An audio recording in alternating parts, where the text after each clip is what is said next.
அன்பிற்கினிய துலாம் ராசிக்காரர்களே, உங்களுக்கான குருபெயர்ச்சி பலன் உங்கள் ராசிக்கு ஜீவனஸ்தானத்தில் அமர்ந்து தனம் என்று சொல்லக்கூடிய வருமான ஸ்தானத்தையும், சுகம் என்று சொல்லக்கூடிய 4ஆம் பாவத்தையும், வெற்றி ஸ்தானம் என்று சொல்லக்கூடிய 6ஆம் பாவத்தையும் பார்வையிடுகிறார்.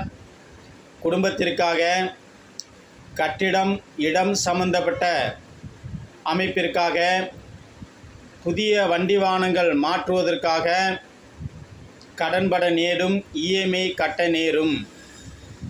சிலருடைய குடும்பத்தில் உடல் நலன் பாதிப்புகளை உண்டாக்கும். பெற்றோர்களுக்கு நல்ல நிம்மதி இருக்காது. தொழிலில் விரக்தியாக இருக்கும். தொழிலை விட்டவருக்கு மீண்டும் தொழில் அமைப்பு கிடைக்கும்.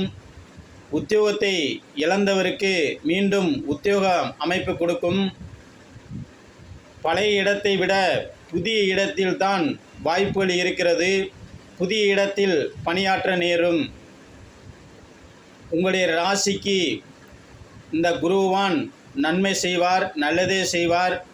படிக்கின்ற மாணவ செல்வங்களுக்கு நல்ல யோகத்தை கொடுக்கும், நல்ல ஞாபகத்தை கொடுக்கும்.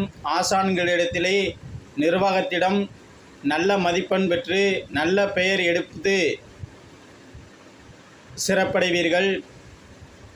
உயர்கல்வி செல்ல நினைக்கக்கூடிய மாணவ செல்வங்களுக்கு, மாணவ மாணவிகளுக்கு நன்மைகள் உண்டாகும். நல்ல இடத்தில் சீட்டு கிடைக்கும். எதிர்காலம் மிகவும் உங்களுக்கு சிறப்பாக இருக்கிறது.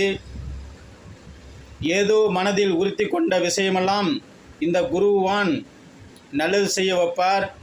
உங்களுடைய கனவுகள் எல்லாம் பலிதமாகும்.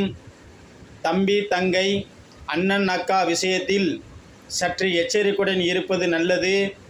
அவர்கள் மூலம் சிறு சிறு செலவினங்களும் பெரும் செலவினங்களும் வந்து செல்வதற்கான வாய்ப்புகள் உங்களுக்கு இருக்கிறது.